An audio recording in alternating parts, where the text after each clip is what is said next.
Assalamualaikum warahmatullahi wabarakatuh. Selamat pagi anak-anak, semoga semua dalam keadaan sehat. Amin amin ya robbal alamin. Baik, hari ini kita akan melanjutkan yaitu mapel IPA untuk kelas 7. Ya, seperti biasa, ayo perhatikan di sini ada animasi apa ya? Ya, pertama adalah ada tumbuhan ternyata butuh namanya karbon dioksida ya untuk laju fotosintesis. Di sini perhatikan di sini. Nah, di sini ya. Cahaya matahari. Nah, ini ya untuk proses fotosintesis ya. Oleh tumbuhan ya memperoleh energi ya. Kemudian adalah CO2 juga dibutuhkan oleh tumbuhan. Nah, butuh juga air dan mineral. Nah, agar bisa menghasilkan energi yaitu berupa yang bisa kita hirup yaitu oksigen dan ya ada namanya glukosa atau ya itu ya. Nah, fotosintesis itu membutuhkan cahaya matahari, kemudian karbon dioksida, air. Nah, sehingga terbentuklah yang dihasilkan oksigen dan glukosa. Nah, hal itu berkaitan dengan materi hari ini yaitu mengenai transformasi energi dalam sel. Nah, ini adalah IPA untuk kelas 7 ya. Di sini. Ini adalah proses dari fotosintesis. Perhatikan di sini ya. Ya, baik. Kita akan bahas mengenai, kemarin kita sudah bahas mengenai bentuk-bentuk energi. Sekarang kita fokus transformasi yaitu metabolisme berupa anabolisme dan katabolisme. Kita fokus fotosintesis. Nah, dalam pencernaan makanan, makhluk hidup tidak bisa mengubah energi kimia menjadi energi yang dapat dimanfaatkan oleh tubuh. Kemarin kita sudah bahas ya, macam-macam energi ya. Ada yang karbohidrat, protein, lemak. Ya, kemarin kita sudah membahasnya. Nah, ini ya, kemudian nasi ya dipecah menjadi molekul organik dan sederhana, diserap oleh darah dan diadakan ke tubuh. Nah, sehingga menghasilkan ATP ini ya, atau energi. Makhluk hidup melakukan transformasi energi melalui proses metabolisme yang berlangsung di dalam sel. Apa itu metabolisme? Sering mendengar kata metabolisme. Apa itu? Yaitu secara bahasa adalah perubahan ya. Kemudian anabolisme, proses penyusunan molekul kompleks dari materi yang lebih sederhana menjadi yang lebih sederhana. Misalnya adalah proses fotosintesis. Ada lagi katabolisme yaitu proses pembongkaran molekul yang relatif besar ya, awalnya besar menjadi yang lebih kecil ya. Misalnya pencernaan makanan dan proses respirasi. Ayo kita bahas. Nah, fotosintesis ya, sering mendengar apa itu fotosintesis? Yaitu pembentukan glukosa dari karbon dioksida dan air dengan bantuan cahaya matahari atau dan klorofil juga ya. Prosesnya bagaimana? Ini sering keluar ya. Proses kimianya di sini adalah H2O itu apa? Air ditambah CO2 apa? Karbon dioksida. Nah, dengan bantuan cahaya matahari dan klorofil atau zat hijau daun membentuklah glukosa. Rumusnya adalah C6H12O6O2 atau oksigen. Ya, bisa ya?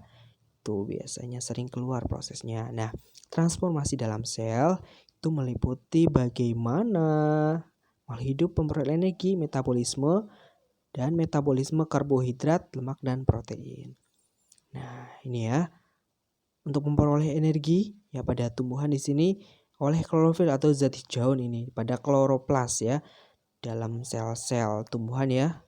Besok kalian struktur fungsi sel di kelas 8 pada tumbuhan akan lebih mendalam ya. Kemudian di semester 2 nanti ada bagian-bagian sel pada tumbuhan, salah satunya adalah mitokondria gitu ya. Itu ada klorofil dan mitokondria. Kemudian ada anabolisme tadi kan sudah ya. Nah, atau pada fotosintesis ya. Itu pembentukan ya glukosa dari CO2 dan H2O atau air dan karbon dioksida. Nah, prosesnya tadi ini ya sama ya. Itu proses kimia dari fotosintesis. Nah, faktor-faktor yang mempengaruhi bisa lambat atau cepatnya fotosintesis tergantung pada adanya air bagaimana, kemudian CO2-nya bagaimana, intensitas cahayanya, suhu dan kadar fotosintat atau hasil dari fotosintesis. Ini adalah proses sederhananya ya, tadi kalian juga sudah tahu. Kemudian katabolisme kebalikannya yaitu atau proses respirasi. Tadi sudah, respirasi itu apa? Yaitu proses pembebasan energi yang tersimpan dalam sel ya, dalam suatu zat sumber energi ya melalui proses kimia dengan menggunakan oksigen.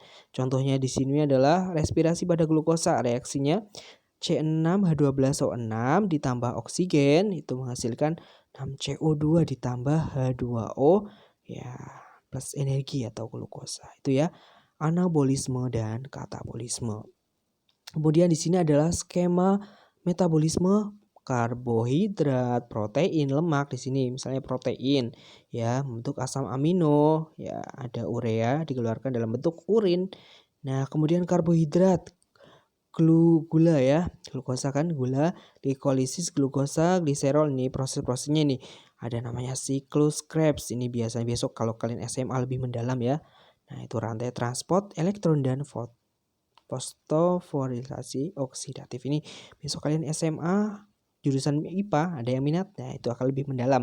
Kemudian pada lemak itu ada namanya gliserol dan menghasilkan asam lemak. Nah, beta oksidasi.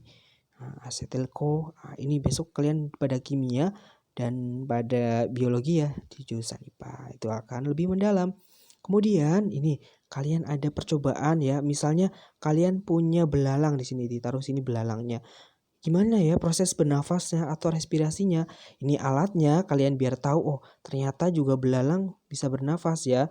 Itu menggunakan respirometer, nama alatnya ya, respirometer sederhana. Ada ini alat-alatnya. Besok kalau kalian sudah masuk kelas kita bisa praktek ya.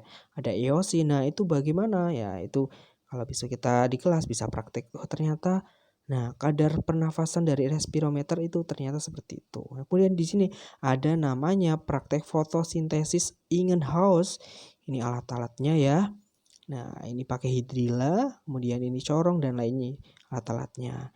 Nah, buktinya untuk apa toh? Nah, Ingenhousz ini untuk menguji adanya, jadi kan gelembung-gelembung ini nanti menghasilkan gelembung ya. Ternyata, wah, tumbuhan juga menghasilkan ya oksigen ya, itu dibuktikannya dengan ada gelembung. Kemudian ternyata pada fotosintesis ini namanya percobaan uji sak ya, yaitu untuk menghasilkan amilum. Ya, besok itu kalau sudah masuk bisa praktek ya. Ada Ingenhousz, kemudian respirometer dan baik, terima kasih. Demikian tadi pembelajaran hari ini. Tetap semangat, jaga kesehatan ya. Betapa pentingnya ya transformasi pada energi ya. Baik, ya tadi terima kasih. Tetap semangat. Assalamualaikum warahmatullahi wabarakatuh.